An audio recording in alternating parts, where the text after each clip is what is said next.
Baik, Assalamualaikum warahmatullahi wabarakatuh. Selamat malam buat penonton dari sahabat-sahabati maupun dari teman-teman sekalian yang sudah hadir di live Suara Pergerakan atau podcast yang diadakan dari Rayon Kesehatan PMII Airlangga.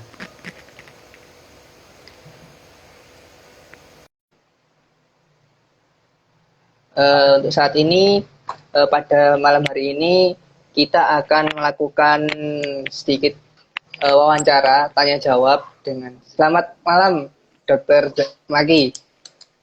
Selamat malam. Gimana dok? Gimana dok kabarnya dok? Alhamdulillah baik. Baik, mungkin bisa saya mulai sekarang gitu.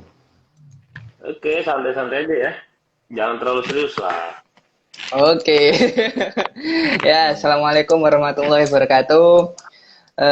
Selamat malam, selamat datang buat teman-teman sekalian ini yang sudah hadir di podcast Suara Pergerakan dari Rayon Kesehatan PMI Airlangga. Sebelumnya perkenalkan saya Ahmad Yusri Rizal Rasuli, mahasiswa keperawatan Universitas Airlangga dan juga selaku anggota dari PMII Rayon Kesehatan Universitas Airlangga. Sebelumnya ini Dokter Maki sudah 2 kali ya dok ngisi di Rayon Kesehatan. Ya, yang pertama via Zoom. Nah, ini baru pertama kali. Iya, yang pertama dulu webinar.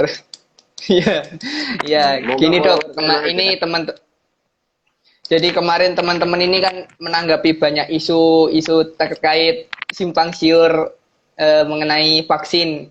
Dok, kan sekarang lagi rame nih apa kabar hoax vaksin. Jadi teman-teman sekalian di sini ngundang Dokter Maki supaya memberikan arahan-arahan yang jelas terkait berita-berita yang beredar terkait vaksin. Sebelumnya dari Dokter Maki, bagaimana dok? Apakah sudah divaksin dok? Saya itu sudah kena hoax vaksin. Oh, jadi Bukan, masih menunggu. Jadi maksudnya waktu itu saya banyak berita-berita gitu kan, mau divaksin, nama saya masuk gitu, padahal belum terdaftar. Rencananya insya Allah besok saya divaksin. Oke, semoga sehat selalu dok dan semoga lancar nanti vaksinnya.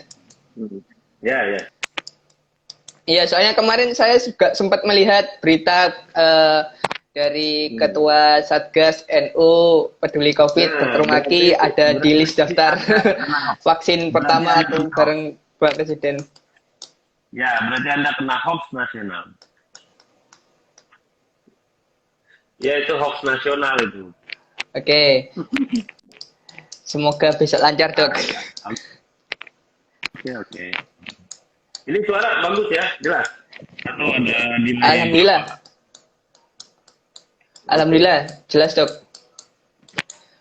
Sebelumnya saya ingin memperkenalkan terlebih dahulu buat semuanya yang di sini yang menonton yang mungkin belum kenal sama Dokter Maki. Saya membacakan sekilas dari CV beliau. Dokter Maki merupakan Ketua Satgas NU Peduli COVID dan juga beliau juga aktif juga di Lembaga Kesehatan NU dan terutama sekarang ini beliau menjadi volunteer di Ketua Satgas NU Peduli COVID, lalu anggota bidang protokol relawan gugus tugas BNPB, lalu juga menjadi koordinator program LKNU dan anggota bidang perlindungan tenaga kesehatan BNPB 2021. Mungkin ini biar santai aja ya dok. Takutnya teman-teman di sini nanti serius, jadi ini santai aja. Nanti juga teman-teman juga di sini yang mau menitip pertanyaan juga nanti bisa ditulis di kolom komentar. Baik dok, untuk rencananya kapan dok? Besok ya dok untuk Dokter Maki mau vaksin? Insya Allah kalau Insya Allah semoga aman. Sama. Aman di Surabaya aman. Halo dok, suara saya Di terdengar Surabaya. jelas gak dok di situ? Oh, sangat jelas. Di Surabaya aman di Surabaya. Alhamdulillah aman. Sementara kan ini ada PPKM tahap 2 dok. Oke, ya baik. Segera lulus biar seperti vaksin. Ya ini sudah lumayan ada beberapa yang sudah menonton. Ini buat teman-teman sekalian nanti jangan bingung nanti untuk video ini yang ketinggal nonton bakal kita share di IGTV. Jadi teman-teman semuanya di sini bisa lihat dari awal sampai akhir mulai dari pembukaan tadi sampai di akhir nanti. Mungkin ini ada beberapa pertanyaan dok terkait kemarin teman-teman sudah merumuskan beberapa pertanyaan terkait mungkin informasi-informasi yang bisa disampaikan oleh dokter kepada teman-teman semuanya di sini. Ini dok, kan ini kemarin kan sempat ada berita-berita terkait macam-macam jenis vaksin. Nah mungkin di sini dokter Maki juga bisa memberikan informasi sekiranya jenis apa saja dok yang vaksin yang mau digunakan pemerintah Indonesia dalam program vaksinasi ini. Ya, jadi mungkin saya kasih gambaran dulu ya terkait beritanya. Bahwasannya vaksin yang sudah bahwasannya vaksin yang sudah masuk ke Indonesia itu baru satu ya, yaitu dari Sinovac ya, dari Sinovac. Bahasanya kita spellingnya Indonesia aja ya, Sinovac. Dari vaksin Sinovac, dan itu satu-satunya vaksin yang sudah dikeluarkan izin otorisasinya oleh BP POM secara resmi gitu ya. Dari Kemenkes RI rencananya akan menghadirkan ini bidding formnya rencananya dari Desember 2020 Kemenkes itu memesan sekitar 3 juta di Desember dari Sinovac ya, terus kemudian Desember sampai Januari 2022 memesan 122.504.000. Jadi itu juga dari Sinovac. Kemudian dari Novavax memesan sekitar 50 juta, itu targetnya bulan Juni sampai Maret. Kemudian dari COVAX atau Gavi, kalau Gavi itu dia vaksinnya biasanya gratis, jadi dikasih dari UN. Kalau Gavi biasanya dia donasi dari UN. Gavi itu sekitar 54 juta. Nah, tapi itu kan by request ya, by request itu butuh proses. Itu sekitar di kuartal 2 lah, atau di bulan Maret. Bulan April. Terus kemudian AstraZeneca itu sekitar akan dipesan sebesar 50 juta sudah ya.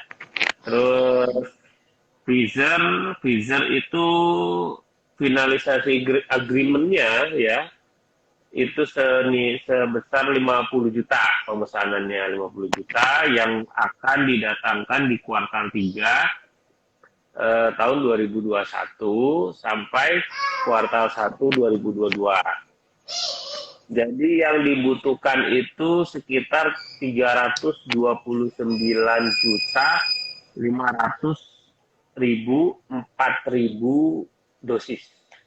Itu rencana pengadaan vaksin sampai kuartal 1 2022 yang diadakan oleh pemerintah. Nah, namun dari BP POM yang baru dikeluarkan untuk emergency use authorization-nya itu adalah yang Sinovac.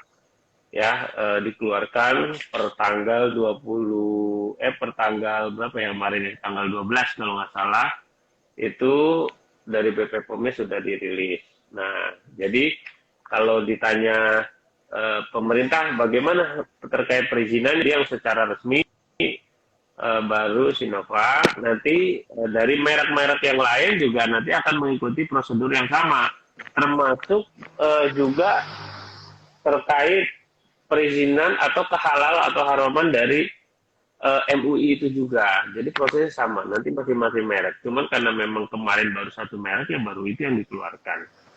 Itu kira-kira, Mas Ahmad. Oke, terima kasih. Ya, jadi sementara masih satu itu ya dok, yang sudah Ya. apa hitungannya sudah ada perizinannya lah, yang dari Sinovac. Ya. Kira-kira untuk dari keunggulan yang sudah ada dok, dari keunggulan yang sudah mungkin sudah ada penelitiannya atau bagaimana dari Sinovac ini keunggulannya bagaimana dok? Jadi gini, kalau kita bicara masing-masing keunggulan ya, pertama ada kita bicara masalah efektivitas sama efikasi. Ini perbedaannya efikasi dan efektivitas ini kan mungkin masyarakat sudah sebagian besar tahu.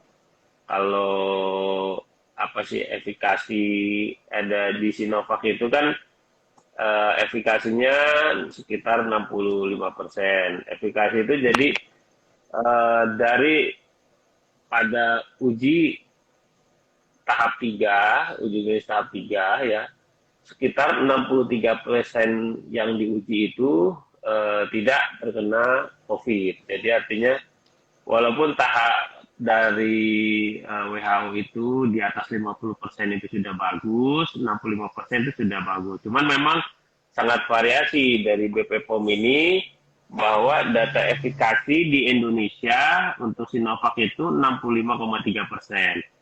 Untuk Sinovac yang di Turki itu 91,25%, di Brazil 78%. Jadi sebetulnya hasil uji, jadi patokannya itu sebetulnya karena ini kita ada apa namanya emergensi ya, jadi otorisasinya karena emergensi, jadi kita pakainya tuh uji klinis yang level 3. Sebetulnya kalau mau mengambil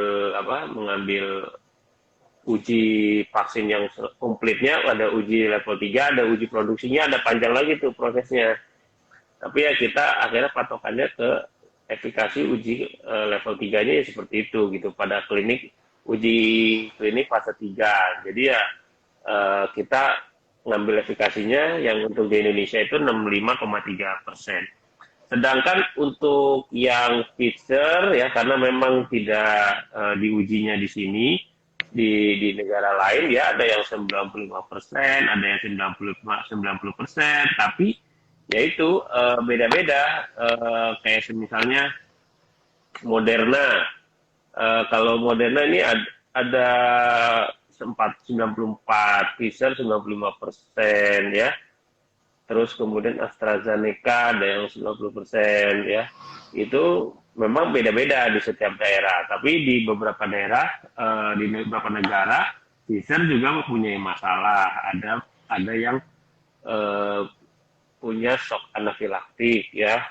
Jadi kalau kita melihat hasil uji coba dari masing-masing, kita lihat penerapan di beberapa negara yang sampai saat ini lagi berjalan ya, dan itu menjadi evaluasi seluruh negara dan terutama negara-negara yang memproduksi vaksin itu gitu ya. Nah sampai saat ini karena kita saat ini Sinovac yang sudah berjalan dan itu alhamdulillah sih sampai saat ini sih masih aman untuk kejadian ikutan pasca imunisasi juga masih aman ya sejauh ini ya sampai saat ini gitu. Oke, untuk kan itu kan dari berbagai macam negara kan dari Sinovac sendiri kan untuk uji efikasinya kan masih beda-beda ya dok. Mungkin sementara ini yang di Indonesia mungkin yang sudah dokter temukan dari pasca vaksinasi baik dari yang vaksinasi yang pertama maupun yang kedua, mungkin efek samping yang biasa dirasakan setelah vaksin terutama dari vaksin Sinovac ini apa ya dok? Hampir sebagian besar sama dengan gejala lainnya ya. Jadi di di beberapa uji ya sama, yaitu ya ada yang apa namanya kemerahan, gatal, demam, ya standar, masih ringan lah ya, masih ringan saat pengujiannya itu.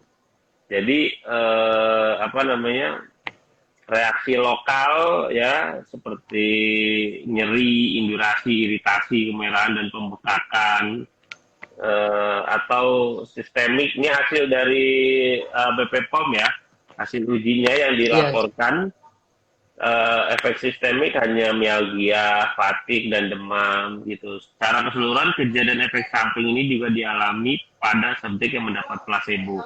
Jadi artinya penilaian uji sampling pada fase uji klinik 3 Sinovac ini gejala-gejala yang bersifat ringan dan sistemik ini juga sama yang didalami pada uji vaksin yang dengan placebo gitu. Artinya tidak terlalu menjadi punya efek yang terlalu berat gitu kan, karena di sampel placebo juga sama gejalanya.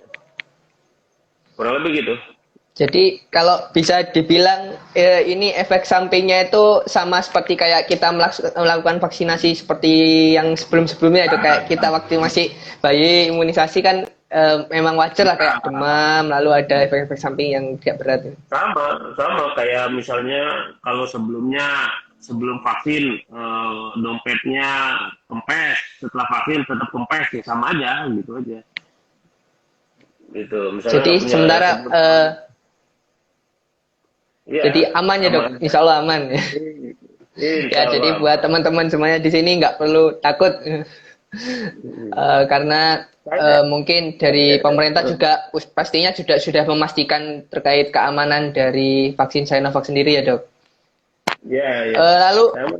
untuk selanjutnya dok, di sini mungkin terkait prosedur, mungkin kan ada beberapa prosedur yang harus dilalui terkait mau dijadikan sebagai vaksin kedepannya itu kan sementara kan masih tenaga kesehatan.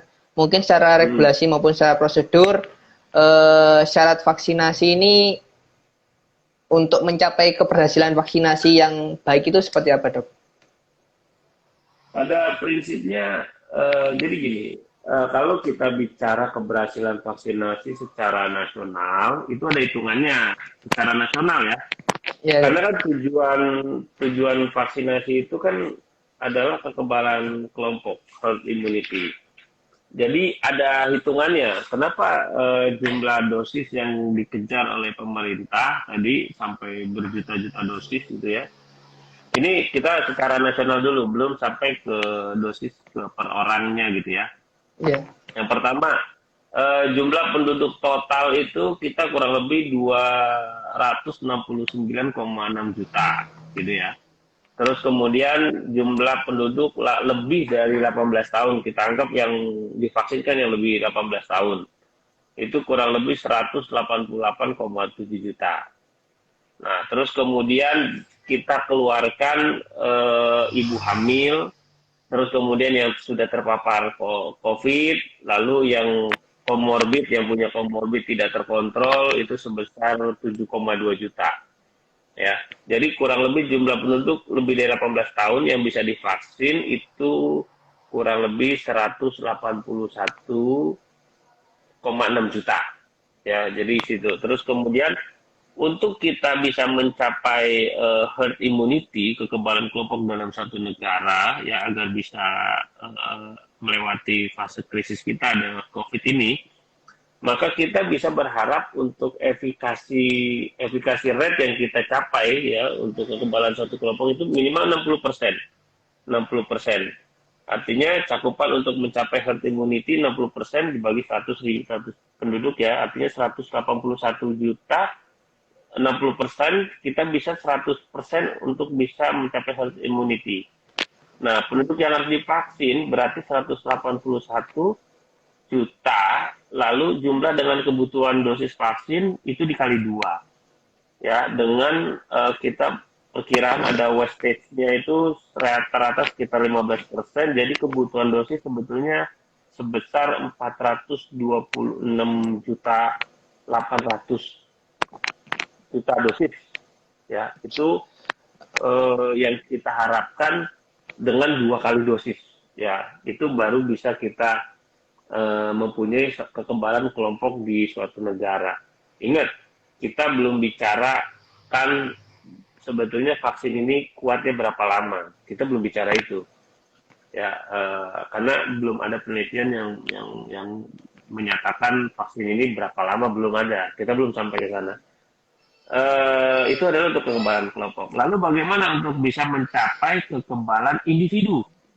Ya, untuk mencapai kekebalan individu, seseorang yang ketika divaksin pertama kali, ya, lalu muncul ada sel beta, ya, sel B yang dia mulai menginisiasi, itu kan hanya untuk short time saja. Dia mengenali apa zat asing, lalu dikenali, lalu kemudian ada nanti sel T yang memulai dia untuk memuat agar memorinya menjadi panjang, ya, dengan mekanisme secara fisiologisnya, lalu terbentuklah antibodi, ya. Nah, untuk mencapai sel T yang untuk bisa dia mengenali panjang ini, ya, antibodi yang bisa tahu bahwa ini adalah virus COVID dan ini kita sudah terbentuklah antibodinya sebagai kaset yang akan bisa tahu kalau ada virus COVID itu masuk, maka itu memerlukan 1 dosis yang booster keduanya. Jadi karena dari itu kita ketika divaksin maka akan ada booster 2 minggu kemudian. Ya, jadi memang rentan waktunya minimal 2 minggu. Ya, minimal 2 minggu untuk kita suntik ulang booster. Agar apa? Agar kita bisa menaikkan rangsangan antibodinya lagi. Jadi ketika sudah ada terekam, lalu terekam lagi sehingga antibodinya bisa lebih tinggi di dalam darah. Nah, setelah booster yang kedua, ada beberapa orang nanti yang akan diukur apakah daya antibodi di seseorang ini bisa lebih tahan lama atau enggak. Nanti akan ada ituan lagi, penilaiannya lagi nanti yang secara berbeda. Gitu kurang lebih. Jadi setiap dari vaksinasi semuanya kan ini ada 2 kali ya dok, setiap individu. Ya.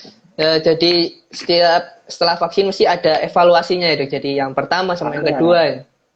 Pasti ada evaluasinya karena kita sebetulnya learning by doing ini jadinya. Ya. Ini dok, kemarin ini mungkin kan ada beberapa kita tahu terkait berita terkait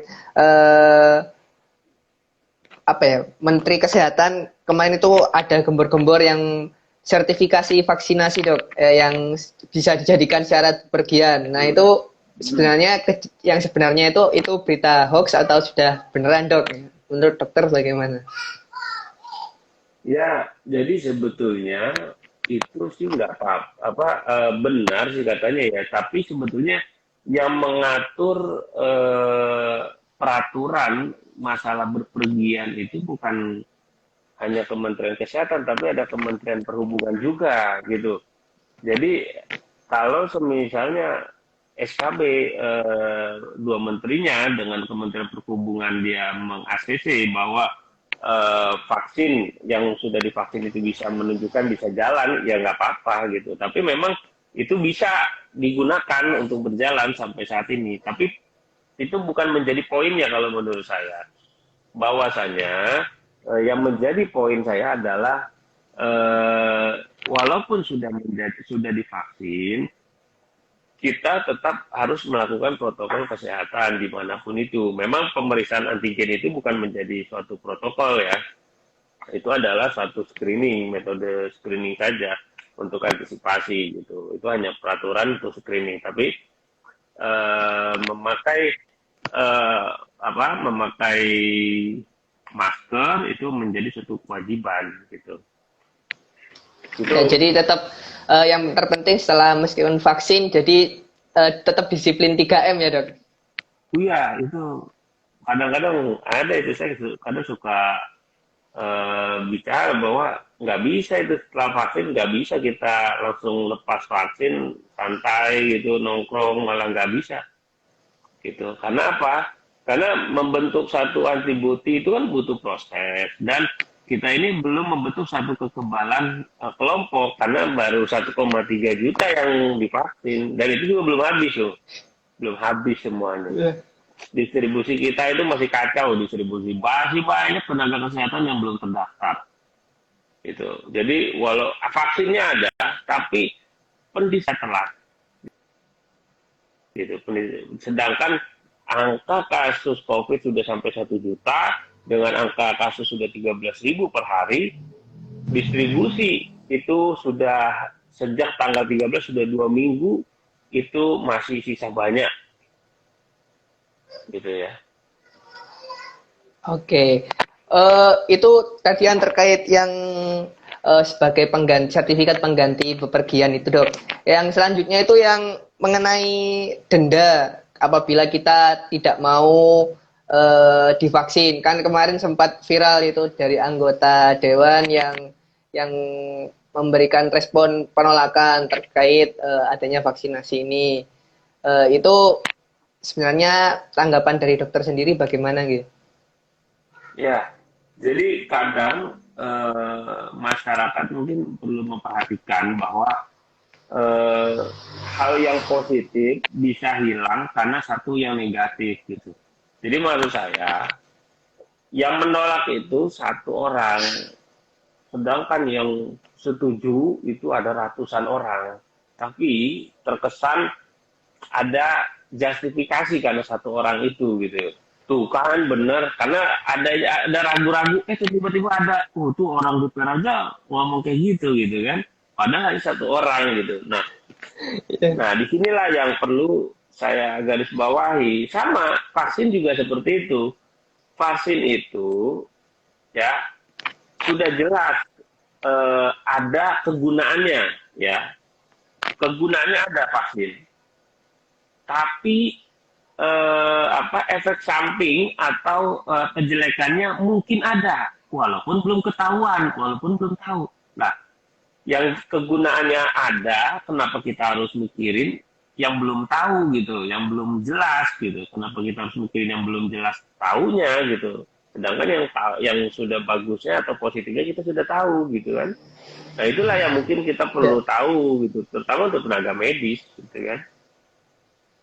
Iya. Dok, kira-kira terkait vaksin ini kan kemarin dari Pak Presiden sudah memprediksi beberapa sampai mencakup beberapa waktu yang sekiranya dari vaksinasi secara keseluruhan total ini bakal terlaksana.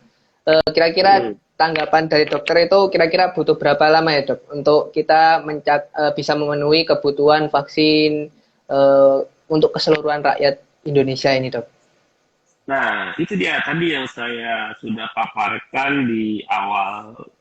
Jadi, yang ditargetkan oleh pemerintah ya, ada gelombang 1, yaitu periode vaksin Januari sampai April 2021. Itu petugas kesehatan sebesar 1,48 juta, petugas publik sebesar 17,4 juta, dan lansia sebesar 21,5 juta. Kemudian gelombang 2 ya periode vaksin sekitar 2021 April 2021 sampai Maret 2022 itu 63,9 juta ya untuk masyarakat di daerah dengan resiko penularan tinggi. Kemudian masyarakat lainnya dengan pendekatan klaster sesuai dengan ketersediaan vaksin sebesar 77,2 juta ya. Nah, itu di gelombang 2. Artinya ini ditargetkan jumlah kebutuhan vaksin 181,5 juta diselesaikan di bulan Maret 2022. Itu pun kalau semua ketersediaan dosis vaksin ada. Dan itu pun juga kalau tidak ada hambatan terkait masalah distribusi vaksin, karena dengan berbagai jenis vaksin ya, terutama Pfizer dan yang vaksinnya harus menggunakan di bawah suhu 20 derajat itu, harus minus 20 derajat itu harus membutuhkan ini penanganan yang spesifik, yang khusus gitu. Kira-kira gitu. Jadi selain memberikannya itu susah, jadi penyimpanan vaksin sendiri juga itu ya, Dok. Selain langka juga nyimpannya juga sulit.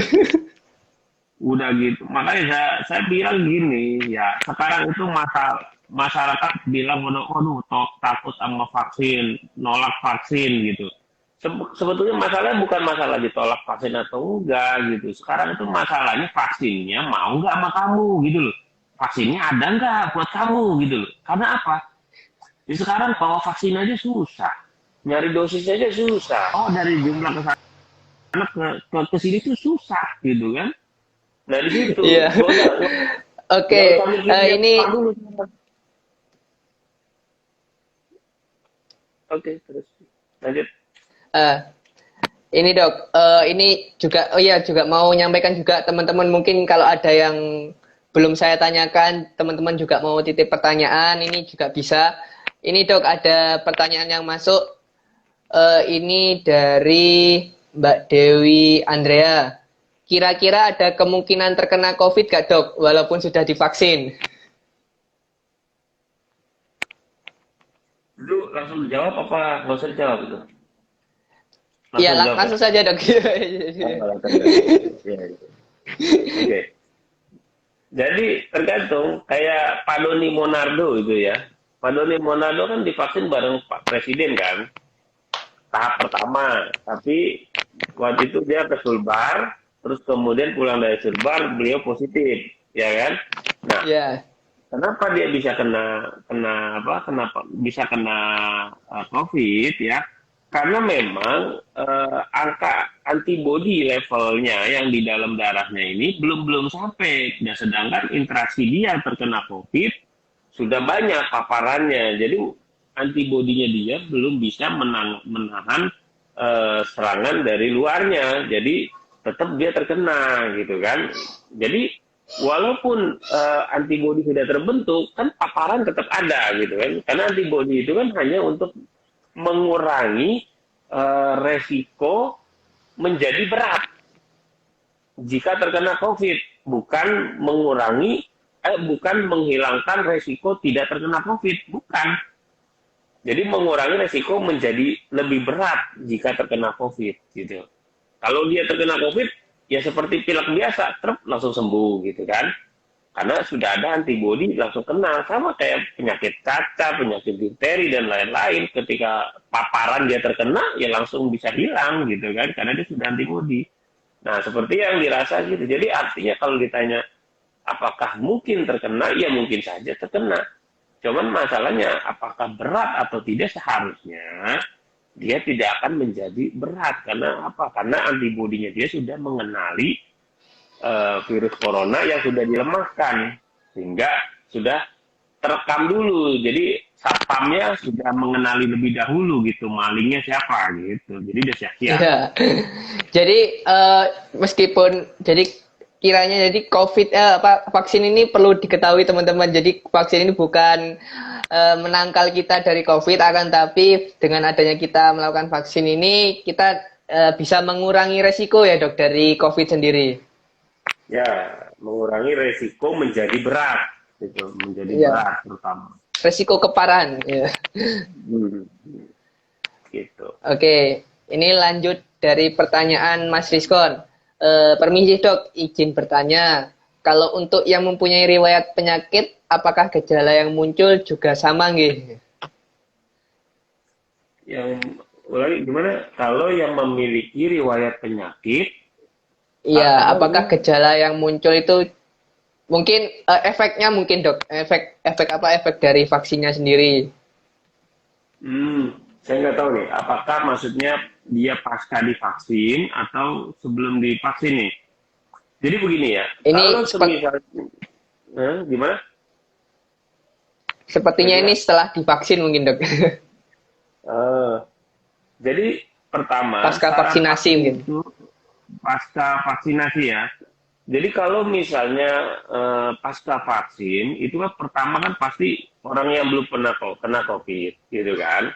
Nah, yang dimasukkan ini adalah virus yang diinaktifkan ya, dia dinonaktifkan. Jadi dia tidak menyerang secara aktif ke dalam tubuh, tapi tubuh bisa mengenali virusnya tersebut. Istilahnya virus dimasukkan ke tubuh, tapi virusnya bego gitu, cuma masuk ke dalam tubuh cuma diem aja gitu kan. Akhirnya diserang aja langsung kan sama daya tahan tubuh, langsung ditahu, akhirnya terbentuklah daya tahan tubuh. Nah, sehingga karena dia tidak menyerang, maka gejala-gejala COVID yang seharusnya ada, yang dia menempel di reseptor S2 itu, reseptor beta 2 ya, kalau nggak salah, itu tidak muncul gitu, tidak muncul gejala-gejala yang dia batuk atau pilek atau apa, dia tidak muncul. Yang ada adalah yang muncul itu adalah gejala pasca imunisasi, yaitu terbentuknya daya tahan tubuh, ya. Terus kemudian lokal di tempat suntikannya dia biasanya bentol dan lain-lain gitu.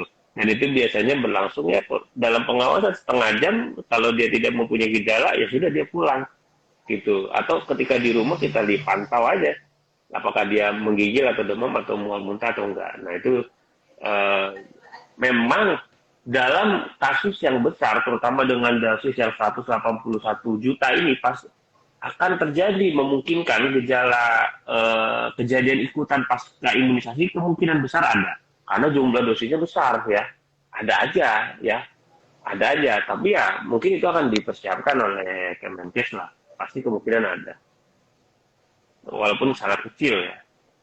Ya, oke. Ini rupanya ini ada lagi dok yang bertanya, rupanya banyak dari teman-teman yang antusias buat tanya terkait vaksin ini. Ini mungkin ini yang selanjutnya ada dari Mbak Alfionita terkait vaksin yang sebelumnya sempat gembur-gembur juga, vaksin merah putih. Sebenarnya itu bedanya dengan vaksin Sinovac yang sekarang digunakan itu apa ya doknya? Vaksin yang diteliti sama Indonesia sendiri. Nah, jadi gini, sebetulnya vaksin merah putih itu adalah vaksin yang diniatkan ingin diproduksi dalam negeri, gitu loh. Di Surabaya kan itu ada pabrik yang membuat kapal selam kan? Ya, pembuat kapal selam yang bekerja sama dengan Korea. Ya. Ada kan di Surabaya situ kan? Kalau nggak salah. Nah, jadi di Surabaya sama seperti itu. Bio Farma bekerja sama dengan Sinovac dari China dengan asistensinya ya memproduksi vaksin dengan harapan saat ini memang kita masih menggunakan bekerja sama dengan Sinovac. Nanti lama-kelamaan Bio Farma ini bisa memproduksi vaksin COVID. Di kita namanya dirilis namanya vaksin merah putih, tapi itu dicanangkan tahun 2023 merah putih. Jadi masih jauh ya dok. Sementara diniatkan dulu. Ya, karena memang nggak sesederhana itu, Itu 2023 rencananya. Yang saya dapat berita dan dengarkan itu tahun 2023. Jadi proses asistensi sampai perizinan dan hak cipta dan hak patennya itu ya akhirnya tahun 2023 baru produksi. Tapi memang kalau nanti COVID ini menjadi satu penyakit yang epidemi, sudah menjadi seperti biasa, penyakit flu biasa, ya pasti akan menjadi kebutuhan seperti kayak vaksin meningitis, vaksin influenza gitu. Jadi ya, menurut saya ya it's worth it lah untuk memproduksi itu gitu kan. Vaksin merah putih itu COVID nggak apa-apa, diniatkan dulu aja nggak apa-apa. Iya. Iya lagi untuk apa, hitungannya kayak sumbagi dari negeri lah. Ya nggak apa-apa merah putih. Yang untung merah putih, bukan bendera-bendera bola ya, Persija, bola, apa. Oh ya, ini selanjutnya dok, terkait apakah harus melakukan vaksinasi 2 kali ya dok, dan tidak boleh melebihi waktu yang ditentukan. Jadi vaksinnya itu apakah harus 2 kali itu dengan apa? Dengan jangka waktu 2 minggu, nggak boleh lebih gitu. Ya, kalau Sinovac ya aturan dosisnya seperti itu harus 2 kali, 1 minggu 1 kali suntik, tunggu 2 minggu suntik lagi gitu kan. Nanti apa namanya? Kalau semisalnya ya nanti ada di kuartal 3 ada Moderna datang, bisa jadi vaksinnya pindah aja vaksin Moderna gitu. Saya nggak tahu juga ya. Tapi yang jelas Iya. sih ya bisa aja gitu paracetamol apa kayak yang jelas kalau di apa namanya di Sinovac itu ya udah itu dosisnya untuk mencapai batasnya ya dia 2 kali. Tapi kan memang saya bilang bahwa belum ada penelitian yang apa yang menjelaskan vaksin ini bertahan sampai berapa tahun, belum ada gitu. Jadi karena prosesnya itu baru diteliti diciptakan, tapi ke depannya kan belum tahu apakah dia sampai 2021 karena kan semuanya masih inline dalam waktu yang sama. Jadi belum ada yang bisa merencanakan apa, belum ada yang bisa tahu sampai Desember antibodi itu ada gitu. Vaksin ini bisa meningkatkan antibodinya gitu ya. Itu kurang lebih. Ya, terima kasih dok. Ini selanjutnya dari Mbak Siti Ida. Izin bertanya, Kemenkes sendiri menentukan ada beberapa golongan tidak boleh divaksin Sinovac. Itu nanti ke depannya apakah ada penggolongannya dok? Kayak semuanya dari Sinovac untuk khusus apa, terus dari Pfizer untuk apa, Moderna untuk apa? Ya, jadi gini, sebetulnya ini ngakali namanya, ngakali. Ini jujur aja nih. Ini cuma antara kita doang ya berdua ya. Jadi situ karena di Indonesia di tesnya itu range-nya saat uji klinis level 3 itu usianya 18 sampai 59 ya, maka Sinovac itu hanya diberikan pada usia 18 sampai 59. Padahal di negara lain Sinovac itu bisa diberikan usia di atas 59. Ya, ngakali itu. Tapi untuk golongan yang orang tua itu bisa tetap diberikan, yang lansia itu diberikan memakai merek lain. Jadi bukan merek Sinovac. Jadi artinya selama dia tidak mempunyai komorbid yang berat atau yang kontraindikasi vaksin, maka dia bisa diberikan. Gitu. Yang kontraindikasi vaksin tahu lah ya, kayak hipertensi, ya gitu lah, punya komorbid tinggi, ya susah lah. Ya gitu udah berpaham lah, itu udah bertebaran di mana-mana kan. Gitu.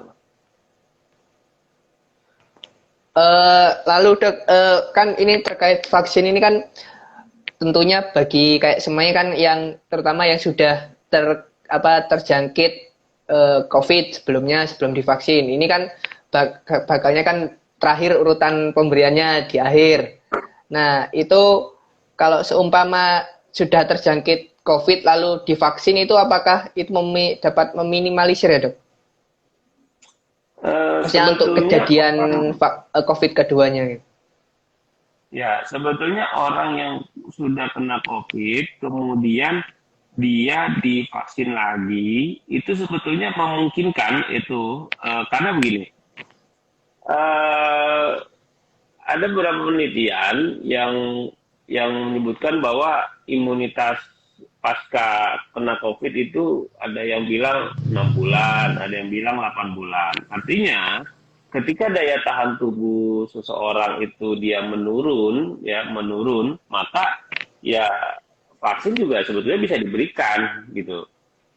Tapi regulasi yang saat ini di Indonesia untuk vaksin Sinovac ini yang memang diberikan untuk yang belum terkena COVID terlebih dahulu gitu kan, karena kita anggap ini kan baru 1 tahun nih, baru 1 tahun. Ya minimal yang paling utama adalah yang belum terkena juga terutama untuk tenaga medis karena dosis terbatas gitu. Tapi nanti kalau dosis jumlahnya banyak bisa jadi orang-orang yang sudah pernah terkena dan saat itu diukur IgG-nya sudah tidak ada lagi, ya mungkin bisa jadi divaksin. Hal itu memungkinkan ya, memungkinkan itu bisa jadi. Kurang lebih gitu, Mas Ahmad. Oke, jadi gitu buat sahabat-sahabati yang teman-teman semuanya sudah menanyakan pertanyaan, lalu jawaban dari Dr. Maki juga saya rasa sudah cukup jelas.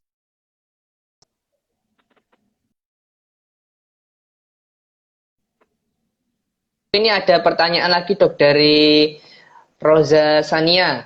Mohon izin bertanya dokter, apakah aman nggih dok untuk seseorang yang OTG tanpa tahu dirinya positif tapi menerima vaksin COVID? Oh gitu. Dia OTG terus menerima Tapi vaksin COVID. dia nggak tahu kalau positif tiba-tiba dikasih vaksin COVID. Kira-kira aman gitu apa enggak gitu? Oh gitu. Ya.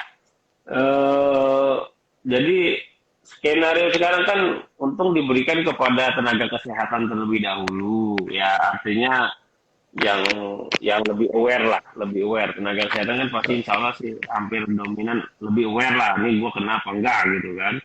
Tapi sebetulnya pertanyaan ini menarik juga karena kalau dilempar ke masyarakat ketika menjadi syarat vaksin adalah pemeriksaan PCR atau pemeriksaan antigen itu juga cukup berat. Artinya kan harus mengeluarkan duit juga kan. Iya, benar. Lalu bagaimana ini prosesnya?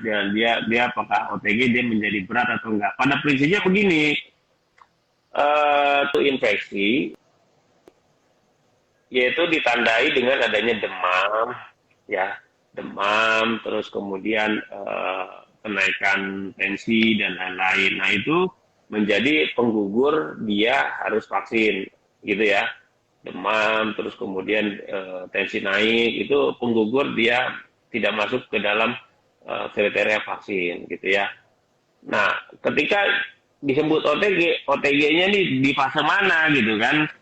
Ketika masih awal-awal walaupun OTG juga pasti kadang-kadang masih ada rasa demam atau apa gitu kan, pasti ada lah. OTG itu tidak semuanya tidak bergejala gitu, pasti ada gejala demam. Nah ini makanya ini juga harus dipastikan screening awal di mana dia merasakan dia punya demam atau batuk pilek, ya itu menjadi salah satu penggugur untuk divaksin gitu. Jadi memang harus lebih aware gitu kan. Terus yang kedua adalah apakah menjadi berat gitu ketika dia ada. Jadi prinsipnya kenapa syaratnya vaksin itu imunitas harus benar-benar fit, karena kita memasukkan virus yang dilemahkan. Ketika tubuh ini sedang sakit, maka nanti nggak akan optimal pembentukan antibodinya. Karena apa? Karena daya tahan tubuhnya ini sedang menggarap menggarap kerjaan yang lain, yaitu infeksi yang lain gitu loh. Artinya nanti vaksinnya nggak akan optimal. Yang pertama, vaksin nggak akan optimal. Yang kedua, bisa jadi menjadi lebih berat. Entah penyakit yang lainnya, entah penyakitnya itu gitu ya. Gitu. Karena apa? Karena dia divaksin saat sedang sakit gitu. Nah, biasanya kalau sedang sakit itu yang kita berikan vaksinnya itu ya imunisasi pasif, seperti kayak pemberian plasma itu imunisasi pasif gitu ya. Plasma konvalesen itu imunisasi pasif itu. Kayak gitu saat sedang sakit gitu ya. Iya. Itu kurang lebih gitu ya. Wah, ini Oke, jadi ya, benar sekali dok. Ini kayaknya kalau terlalu mendalam gitu nanti bisa berjam-jam kayak kuliah. Iya dok, terkait tadi kan sudah ada pembagian rencana dari pemerintah terkait vaksinasi mungkin dari tenaga kesehatan, terus selanjutnya mungkin dari yang masyarakat yang dimana di situ daerahnya zona merah gitu. Tentunya untuk bagian nanti rencananya untuk yang masyarakat yang di zona merah ini apakah langsung keseluruhan bakal menerima atau ada screening lagi ya dok? Terkait masyarakat kalau sudah diberikan masuk ke waktunya masyarakat umum dilakukan vaksinasi. Apakah kita Ya, mendaftar terlebih dahulu atau bagaimana? yang jelas begini, yang jelas saya pikir ada koreksi yang besar untuk pemerintah, terutama dalam hal ini Kemenkes. Pak Menteri, Pak BGS ya, apaan akrabnya, Pak BGS, Pak Menteri Kesehatan BGS, Pak BGS, sudah menyatakan bahwa data Kemenkes itu amburadul gitu. Justru malah lebih tertarik menggunakan data KPU karena yang terutama memakai data DPT gitu kan, yang di atas 18 tahun. Oke, itu oke, nggak apa-apa menggunakan data DPT apapun itulah untuk di masyarakat umum. Tapi intinya begini, bahwasanya eh, untuk nanti fase screening untuk tahap awal DPT pun juga kita nggak bisa menunggu atau saling tunggu atau tidak bisa bermain hanya dalam satu institusi saja. Semua institusi ini harus sama-sama digerakkan. Tidak bisa kita hanya mengharapkan dari institusi Kemenkes atau Kemendagri atau hanya Pemda saja. Nggak bisa. Karena apa? Ketika DPT itu berjalan, itu yang namanya RT, RW, kecamatan, kelurahan, itu semua bergerak. Terus kemudian puskesmas, terus dari Bawaslu, dari KPU itu juga bisa bergerak. Juga ada kader-kader juga bergerak. Nah, disinilah baru kesinkronan ini semuanya bergerak, baru kita bisa jalan. Evaluasi saya dalam menggerakkan pembagian distribusi vaksin tenaga kesehatan, semuanya difokuskan hanya pada pendaftaran Bitly, semuanya Google Form, semuanya berdasarkan KTP, dasarkan online, nggak akan bisa pendaftaran online. Kebayang nggak waktu kemarin daftar kartu prakerja yang namanya 1,3 juta kartu prakerja hanya dalam waktu berapa jam sudah selesai. Bagaimana bisa 1,3 juta hanya dalam berapa selesai? Itu bisa jadi kasus itu.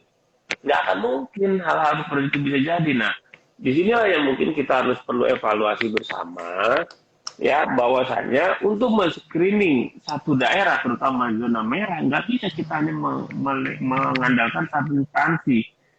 Ya, sinkronisasi antar instansi ini harus benar-benar digabung. Istilahnya ngopi bareng, kerja bareng, gotong royong, sehat bareng gitu. Baru sama-sama senang kita gitu ya. Ya, jadi nanti pasti bakal ada evaluasi ya dok dari pemerintah terkait hal itu. Harus lah. Mau kerja sendiri, mau lihat sendiri nggak akan bisa. Mau jadi Superman nggak akan mungkin.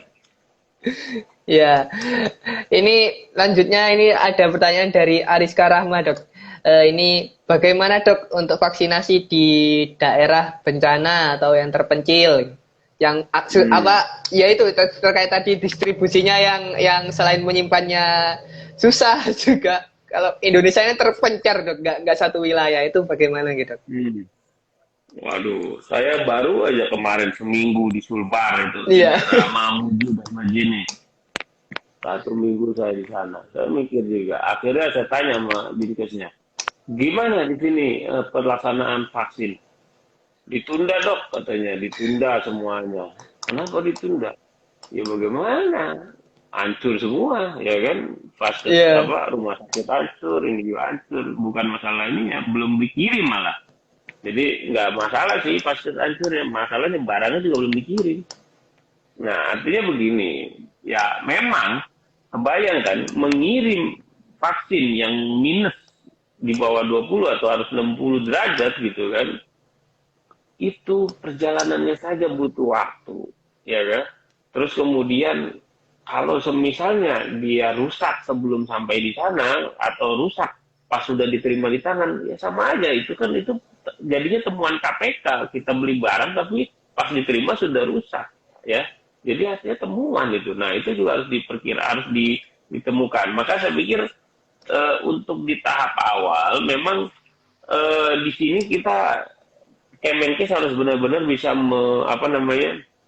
memplot produk-produk mana saja yang kira-kira bisa didistribusikan di daerah-daerah yang memang fasilitasnya lengkap atau di zona-zona yang memang fasilitasnya lengkap. Vaksin-vaksin yang mempunyai keribetan dalam proses distribusinya ditaruh di fasilitas yang lengkap. Yang kira-kira yang sangat mudah dan sangat efisien bisa diterbangkan, didistribusikan ke daerah-daerah yang dengan fasilitas minim. Jadi itulah mengakalinya, terutama di daerah-daerah bencana. Karena di daerah-daerah bencana ini, wah ya Allah, Masya Allah, bukannya bencana aja, tapi juga penyebaran COVID-nya juga semakin tinggi gitu. Apalagi di dalam klaster-klaster relawan, klaster-klaster klaster-klaster pengungsi, penyintas juga akan semakin tinggi. Ya, gitu. Jadi gitu paling triknya. Ya, jadi harus saling gotong royong aja Dok untuk saling membantu terkait hal itu. Ini mungkin ini pertanyaan selanjutnya ini dari Mbak Invit ini kayaknya sudah sama Dok terkait apakah dari Fasiankes di Indonesia sendiri sudah siap menyediakan maupun melakukan vaksinasi massal. Mungkin sejauh ini pengamatan dari dokter terkait Fasiankes yang tersebar di Indonesia ini hampir berapa persen lah yang sekiranya sudah siap terkait pelaksanaan dari vaksinasi. Soalnya ini juga melihatkan yang diliput dari media-media terkait kayak daerah-daerah yang di mana itu ya daerah perkotaan saja gitu, Dok. Ya, intinya kalau dibilang daerah mana yang belum siap, ya sudah bisa dihitung dengan jari lah. Ini jari ada 5, berarti 5 gitu kan. Hanya 5 provinsi yang terbesar yang memungkinkan, dan itu juga nggak 100% gitu, nggak 100%. Paling rata-rata sekitar 50% aja gitu, beberapa kabupatennya, nggak semuanya. Nah, dalam pendistribusian, sekali lagi ya, mungkin Indonesia memang masih sangat lemah, terutama dalam fasilitas kesehatan dan apalagi pendataan gitu. Ada dulu saya dikit banget pernah ada pengadaan cold chain tempat penampungan vaksin, wah bagus, gede, canggih gitu, gede ya, dikirim ke puskesmas. Pas nyampe puskesmas dicolokin, listriknya nggak kuat, mati dulu. Aduh. Ya. Jadi karena apa? Karena wattnya kecil gitu kan. Jadi listrik voltenya besar, pas dicolokin ke puskesmasnya mati lampu semuanya. Wah. Jadi ya gitulah. Artinya banyak sekali permasalahan-permasalahan. Tapi nggak apa-apa. Di sinilah proses kita. Nanti saya tetap optimis bahwa nanti memang penyebarannya terfokus pada populasi. Saya pikir zonasi yang paling utamakan zonasi dengan kasus yang tertinggi itu sudah cukup bagus. Artinya dengan jumlah penduduk yang banyak, kasus yang tinggi itu yang didahulukan divaksin, ya itu menjadi prioritas utama. Saya pikir itu sudah menjadi hal yang wajar sekali gitu ya. Sehingga nanti lama-kelamaan akan menyisir daerah-daerah yang istilahnya masih zona hijau, zona kuning gitu secara lambat tahun. Gitu kurang lebih. Oke. Terima kasih Dok udah menjawab beberapa pertanyaan. Mungkin ini yang selanjutnya mungkin dari pesan-pesan dari dokter. Kan ini kemungkinan yang nonton juga kebanyakan dari teman-teman kalau bisa dibilang dari kaum milenial. Mungkin pesan-pesan dari Dokter Maki untuk teman-teman sekalian di sini terkait vaksinasi maupun mungkin pesan-pesan buat kaum milenial terkait berjalannya untuk mensukseskan vaksinasi ini seperti apa gitu. Ya, pertama sama kita masih sama-sama milenial karena milenial itu range-nya dari 83 sampai 96, jadi saya masih masuk. Iya, siap. Itu masih jiwa muda Dok, semangat muda. bukan cuma kategori baru katanya dari 83 sampai 96 itu masuknya milenial. Kalau yang lainnya baru Z, Gen Z. Nah, jadi begini, eh bahwasanya kita tidak usah terlalu concern terkait dengan penolakan vaksin atau berita hoax vaksin. Nggak usah terlalu concern karena itu hanya sedikit dari orang-orang yang menolak gitu. Nanti ketika semuanya sudah tervaksin mereka akan lebih was-was. Wah, kok yang lain udah vaksin saya belum gitu kan? Ya, jadi walaupun itu ditindaklanjuti tapi tidak terlalu fokus. Yang kita sekarang fokuskan bagaimana kita bisa mendistribusikan vaksin lebih bagus dan kita lebih aware. Jadi artinya kita lebih peduli terhadap diri kita untuk bisa mencari tahu kapan kesempatan kita untuk bisa mendapatkan vaksin. Jadi gitu. Sekarang adalah proaktif diri kita kapan jadwal dan waktu kita untuk bisa mendapatkan vaksin. Karena ini dosisnya terbatas, maka ini akan menjadi rebutan. Gitu. Dan semua orang mempunyai kesempatan untuk bisa mendapatkan. Orang-orang dari swasta itu udah sangat lapar, mengincar, ingin segera mengimpor vaksin. Tapi alhamdulillah pemerintah masih menggratiskan. Jadi mumpung masih dikapitalisasi oleh pemerintah, jadi kita harap masyarakat harus lebih aware kapan kita bisa mendapatkan vaksin. Kapan giliran kita? Tadi saya sudah memberitahu range-nya. 2 bulan lagi adalah jatah untuk masyarakat umum, terutama yang kita harus tahu kan kapan orang tua kita bisa mendapatkan vaksin. Jadi terutama untuk kaum milenial, walaupun kamu belum bisa mendapatkan jatahnya, usahakan orang tuamu duluan yang dapat. Karena orang tua itu beresiko. Cari tahu bagaimana bisa mendapatkan prosesnya. Mau online, mau register, mau ini, usahakan itu adalah barokah kita untuk bisa mendapatkan pahala untuk melindungi orang tua. Karena apa? Benar-benar dengan angka kasus COVID yang 1 juta, dengan angka tingkat ketersediaan rumah sakit yang sudah hampir penuh ya, di laporan di sini sudah hampir membludak ya. Hanya itu doang usaha kita yang bisa kita kita bisa siapkan untuk orang tua atau kerabat kita gitu untuk bisa membantu nolong. Jadi siap-siap. Jangan lupa. Kira-kira gitu, Mas. Oke, terima kasih, Dok. Mungkin dari teman-teman ini kayaknya sudah tidak ada lagi pertanyaan, Dok. Mungkin juga, kalau boleh tahu, dokter ini sekarang lagi ada di rumah atau di mana, Dok? Saya lagi di klinik ini. Background saya putih, berarti seolah-olah lagi di klinik. Ya, Dok. Terima kasih, Dok. Dokter Maki sudah menyempatkan waktunya untuk sharing bersama dengan kami dari teman-teman semuanya. Semoga yang disampaikan dari Dokter Maki ini bermanfaat buat teman-teman semuanya di sini dan semoga kita semua segera mendapatkan vaksin juga, Dok. Dan buat Dokter Maki besok semoga lancar dan sukses untuk proses vaksinnya. Oke, sip. Terima kasih. Oke, Dok. Sebelumnya mungkin mau ini, Dok, mau dokumentasi terlebih dahulu sebentar, Dok. Gimana gayanya? Gini-gini. Ya, oke. Oke, jempol saja mungkin, Dok. Oke, gini ya. 1, 2, 3. Lagi 1, 2, 3. Terima kasih, Dok. Oke, terima kasih atas waktunya, Dokter Maki. Mohon maaf ganggu waktunya, Dok. Apa, santai aja.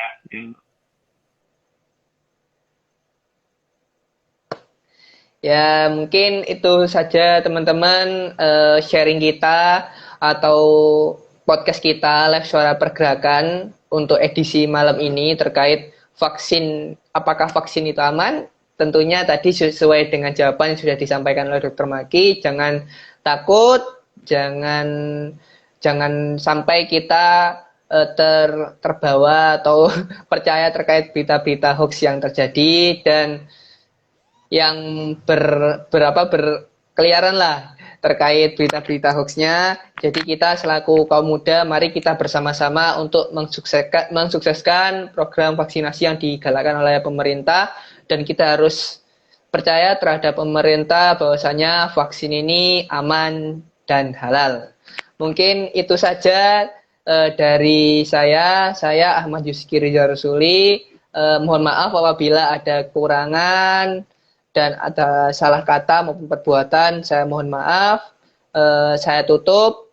Terima kasih. Wassalamualaikum warahmatullahi wabarakatuh. Salam sehat untuk semuanya.